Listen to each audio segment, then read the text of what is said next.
views and opinions expressed in this program are those of the participants and do not necessarily reflect the views of BronxNet or the program underwriters. Slavery, racism, and segregation. What are the effects? After 400 years of slavery, people are dealing with a whole lot of trauma and PTSD. PTSD within the African American community, particularly after COVID, particularly after the death of George Floyd, Breonna Taylor, a lot to contend with. Coming up, we're going to talk with a board certified trauma expert on how to navigate this season with depression as well as mental health. That's coming up on this edition of Perspectives with yours truly, Darren Hyman. What's on your mind? Express what's on your mind. What's on your mind? Anything relevant to life, you bring it to the table. Whether you make a move solo or a movement with a stable. No fables, you speak on your decisions. Cause in the long run, it's your voice, your views, your vision. Keeping it real with many messages for you to know. This ain't radio, but DJ runs the show. Entertainment, he rocks it. Politics, he locks it. The host with the most would handle any topic. Don't forget to share your perspective with shines of light. Cause it might make a difference in someone else's life. Make a difference in someone's life. Express what's in your heart and your mind. Share your perspective. What's your perspective? Let them know. Welcome to another edition of Perspectives. I am Darren Hyman. Of course, we thank you for watching. You can check out Perspectives every week here on BronxNet Channel 67. If you have Verizon Fios, that would be on Channel 33 or anytime on the web at bronxnet.org. Of course, we invite you to stay connected to us on all of our social media platforms at BronxNet TV.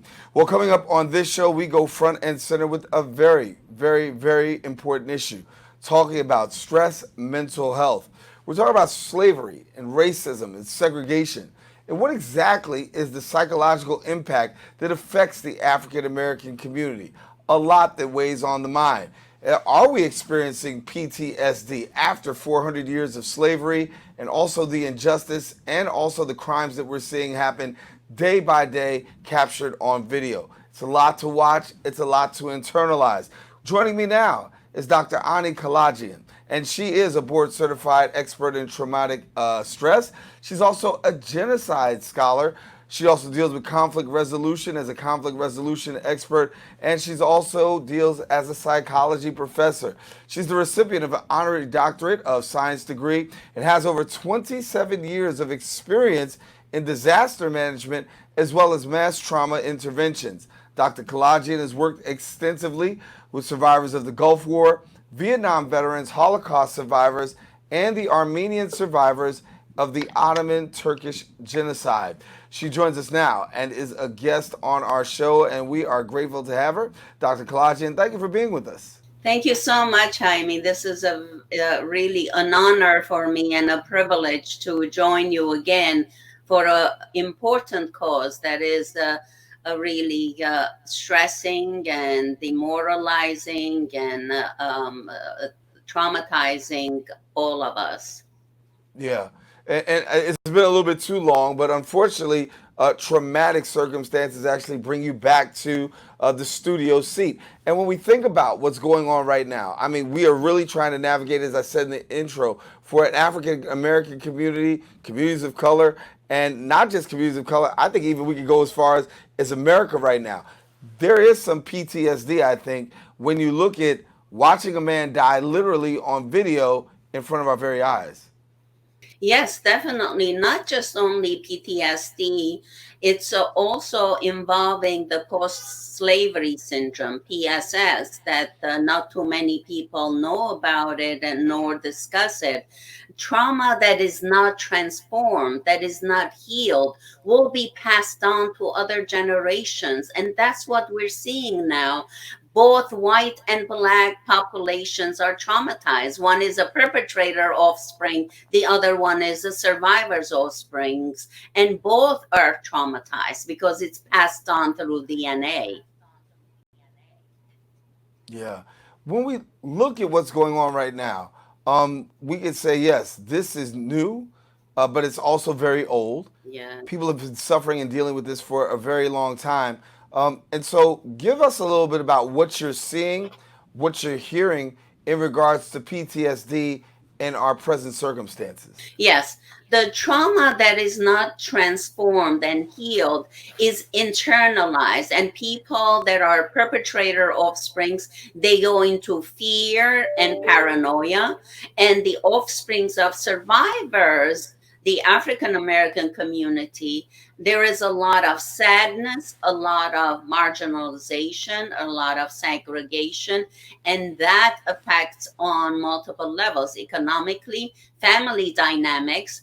And I am shocked to see some videotapes from people I respected and loved, like actors, Denzel Washington and Freeman, saying that, oh, it's a family issue and broken families and dysfunctional families. And so let's ask, how did those dysfunctional families create? They didn't get created by themselves. It's from generational trauma and the continued oppression and the system, unjust system, that's creating the vicious cycle. And it's creating these families that they have no fathers, because where are they? They're either in the front lines or they're in prisons. Why? We are the first developing state that we have so many people in prisons, and this is a crime. Instead of rehabilitating and fixing or recovering the trauma, we are putting them in jails, and we are using force and excessive force and really outrageous things to put these people away, instead of helping them heal, instead of coming together, having community healing. These people who have made it, they should come and do community healing with the people. And if they're not capable of doing, then they should be quiet and let us do the work, because the healing has to start. As you mentioned, we were locked down, isolated socially and physically for 3 months. And the frustration, disappointment, and grief and sadness was developing already, and there was nowhere to go. And then when this event happened, it was like the straw that broke the camel's back. It wasn't the first one, it was many, as you mentioned earlier, many different profiling of African American teenagers, and using excessive force and injustice. These are all against human rights violations. And the Human Rights Declaration is written almost 75 years ago at the United Nations. And in there, clearly it signifies it doesn't matter your race, your color, your religion, your economic wealth or lack thereof. We are all have and must exercise our human rights, and no one has a right to take that away from us. No one, no police officers, no presidents, no one. And all the countries, 200 countries, have signed this Human Rights Declaration of UN. It's time to put it into use. It's not just in books and policies, they need to be used. And whenever we at Meaningful World, we go out to different countries to help them after the genocide in Rwanda, after the killings in Sierra Leone or Middle East or Syria or Haiti, we teach them the human rights. No one has read them. No one knows about them. No one is promoting them. That should be taught in every kindergarten, starting from kindergarten all the way through K-12. This is an important our right, and through justice, we can start the healing process. And through the healing, the 7-step healing model that we have, we give people a chance to talk, to let it out, their concerns, their trauma, whatever they're carrying throughout the 14 generations. And we help them move to the next level. What is the next level? Learning and discovering a positive lesson. We're not able to do that because it's trauma after trauma. We And, like and, and let me jump in here and ask the question, because you talked about, the 7 steps, or the steps towards healing, and I think that there is, on the part of people, a desire to want to be healed, but it's hard to get healed. When you look at one after the other after the other. We saw the death of George Floyd, and then you have another situation, in Atlanta. And it seems like these things are continuous. But what I want to do is I want to take a quick break. When I come back after the break, give you an opportunity to talk a little bit about some of those steps that we might be able to engage in to try to heal over what we're seeing. I mean, yes. while the wound is still open and feels, yeah, we need to work on some healing too. So let me take a quick break, come back with more with Dr. Anna. We'll be back right after this here on We Perspectives. built a media network for you. BronxNet TV Come learn in your new state-of-the-art studios at Lehman College. at Mercy College. And coming soon to the South Bronx in the Hub. Inspire with your stories, culture, history. Your Bronx on BronxNet. Engage with us. Connect with us at your channels and at bronxnet.tv. Learn, engage, inspire. BronxNet TV. From the Bronx To the world. BronxNet.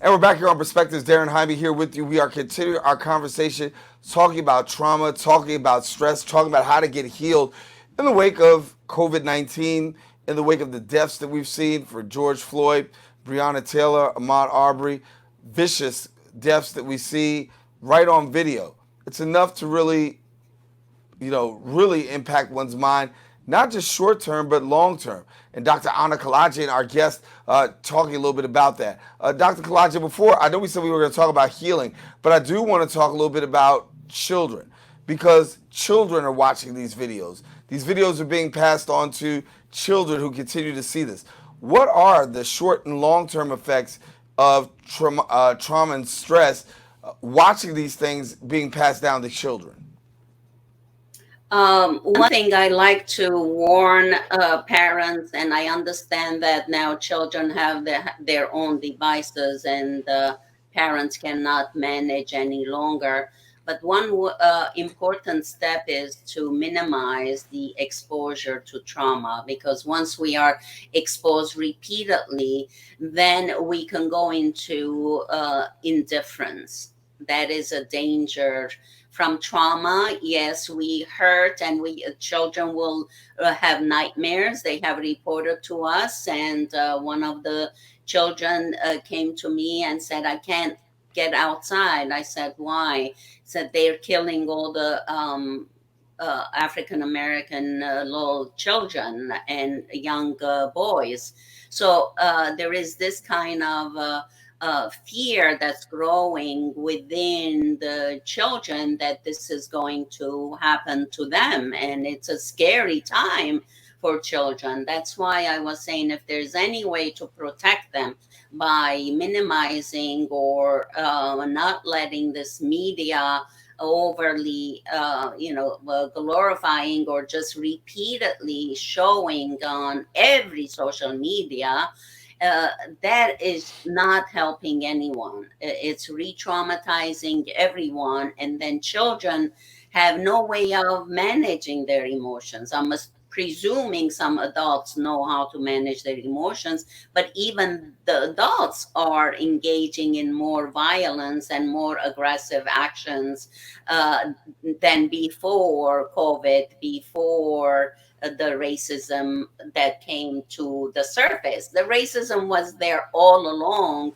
covertly, but now it's wide open, and now people are not busy 9 to 5 or 10 to 10 working in their businesses. Everyone is occupied with social media and exposing themselves more to the news. So it's going to be detrimental for children. So we need to protect them at any cost. As for the what we were talking about, the steps for healing is very important. 7 steps we have, and like just like Maya Angelou said, history, despite its wrenching pain, cannot be unlived. We cannot change the past, but she says if faced with courage, need not be living again. We don't need to repeat it. If we face it with courage, that means no denial. Some of Right. the whites and some of even elite African Americans are denying this core racism that is subtle and underlying in everything that we do and we encounter here in America. This is unacceptable. Now, So, why is it?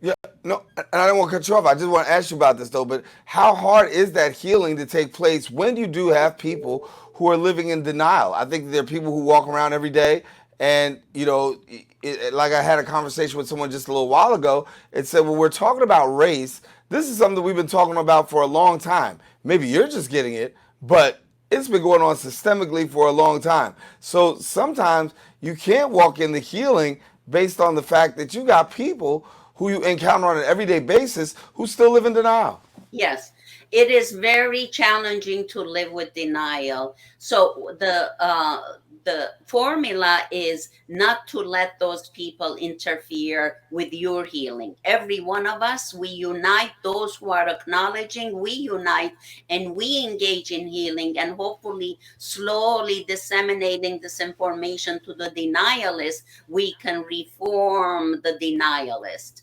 Because as you know, I have shared with you, Armenians, I'm an Armenian American, and Armenians were also under Ottoman Turkish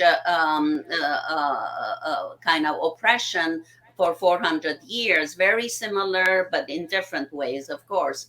And until today, the Turkish government denies that they have committed the genocide. In fact, they teach a denialist, the revisionist history that Armenians have committed the genocide. Imagine. So what happens? The people in Turkey, they are filled with hatred and dislike against Armenians, some of the new generation who learn the history.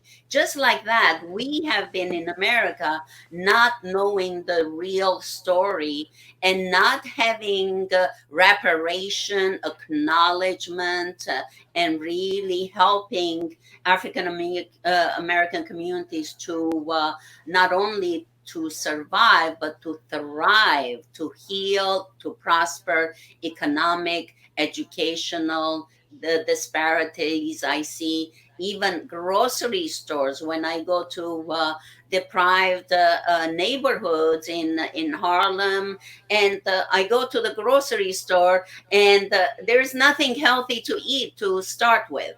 No vegetables, no fruits. Food deserts.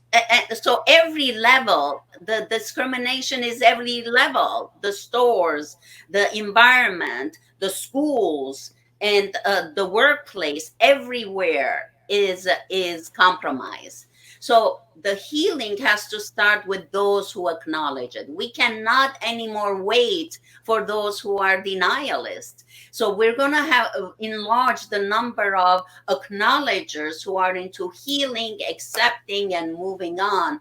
And those who are denying slowly may come around. So we cannot wait for them. And actually, this is what I discussed with Viktor Frankl, who wrote the book, Man's Search for Meaning, and his family was killed in Auschwitz. And he even says the way to move ahead is to forgive and heal your pain, and let people know what's going on. Let your next generations know what's going on. Let's have these research about post-slavery syndrome that is affecting every African American for 14 or more generations, and the post colonizer slave owner syndrome. I'm sure they are suffering from guilt and responsibility. That's why they keep denying, because it's too hard for them to acknowledge and admit that their ancestors have done something like this. And they Right. are just on the verge. They are also needing to heal. So, both sides, we need to commit to healing. So, healing is not easy, like you said, not because there are a lot of people who are denying it, but it's also a painful process, because you need to feel the pain of racism. You need to feel what your ancestors went through, and you need to discharge that. So if you don't feel it, you can't discharge it. We need to Exactly. vomit this out. Yeah. Well, let Let me do it this. Take a quick know. break, come back, talk a little bit more with you. I want to talk a little bit about that forgiveness piece. We were supposed to talk about that a long time ago, but I do Yes, want to talk about forgiveness and trauma. yes. So give me a few seconds. Come back with Dr. Anna when we return right Um, here on Perspectives.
And we're back here on Perspectives. Darren Jaime here with you. We're talking with Dr. Anna Kalayjian, who is helping us understand the effects of PTSD, trauma, especially for communities of color, more particularly African Americans, after watching the death of George Floyd, Breonna Taylor, all that's going on, as well as COVID-19, a lot to contend with. And Dr. Anna, I want to ask you about forgiveness. We talked about that before the break. It's a major part of like healing, and that's yeah. a part that people navigate through to make it through. But when you see things happen over and over again, and just as soon as you get past one incident, here comes another one, you have to admit that forgiveness is very, very hard, and Yes. then it just adds because you can't forgive sometimes because you're so traumatized. What Of what do you have course. to say for the people who are Of saying, listen, course. I'm so traumatized to the place where I can't even get forgiveness up in my spirit at all. Yes, exactly. And that is because forgiveness is the fifth step in the healing process. The first step is identifying your feelings, if it's depression, grief, whatever it is causing the anger. Second is to release that as much as you can through writing, through talking, through positive actions. Third, to receive empathy. It's very important that we all empathize with one another. Fourth is, what lessons have you learned from this trauma? And fifth, start forgiveness process. Once you discharge it, and it's like vomiting. We have eaten poisonous stuff. Racism is a poison, and we have all forced down our throat, and we need to get it out. But it doesn't mean we need to riot. We need to get it up in group healing and talk and get it out of our system in a human way, and then move on towards lessons learned, discovering some positive meaning, and then we're able to forgive. We cannot forgive when we are traumatized, definitely not. And that's what you're seeing, a lot of aggression, because people are not expressing their feelings. I'm going to show this one. This is the emotional intelligence. We need to develop in us emotional intelligence, where instead of hurting other people because of our trauma, we process the trauma, we get it out of our system, we learn a positive lesson, and we start uplifting one another, because when one helps another, both become stronger, white, black, yellow, whoever they are. So we need to get to the core of humanity, which is compassion and helping, lifting one another up. Now we're just trying to bury one another down, and we're going to go down as a vicious human cycles at the rate that we are going. As you said, you mentioned, it's not one case, second, third, it's nonstop. So we need to all develop emotional intelligence. It's called EQ. This is very important. And everyone needs to know and describe what they're feeling and measure it. Okay, if it's above number 4, we don't have emotional thermometers. Yeah. So that's why we need to tell ourselves, okay, from 1 to 10, 10 being the highest, what level am I feeling frustration? So if it's high, I should not engage with other people, because I'm apt to be angry, lose my control, hurt them, and hurt myself in the process, and be betray other people. So that's why we need the healing groups, and I'll be happy to start leading them. In the Bronx, I mean, we can sit 6 feet apart, it's fine, but we need to start immediately. Right. Well, let me do this, because I only have a minute, literally a minute left. For people who want to get in touch with you, maybe they want to have these conversations about stress, healing, all of that. How do they get in touch real quick? Well, I'm on LinkedIn, Dr. Ani Kalayjian. I'm on Facebook, Dr. Ani Kalayjian. I'm on meaningfulworld.com is our website. And my email is drkalayjian@meaningfulworld.com. So I'll be happy to help anyone. And let's do something together collectively, though. Yeah. We got to work together. But Dr. Anna, thank you so much for being with us here on Perspectives. Definitely shared some insight into trauma, into PTSD, into healing, forgiveness. A lot was shared today. Thank you so much for being here with us here on the show. Thank you. Continue this wonderful show that you are doing. Thank you so much, Dr. Anna Kalayjian, our guest here on Perspectives. Want to thank her, and want to thank you for watching too. Make sure that you share your perspective with someone else. You never know, it just might make a difference in somebody else's life. Darren Jaime saying, take care, everybody. God bless. Stay safe.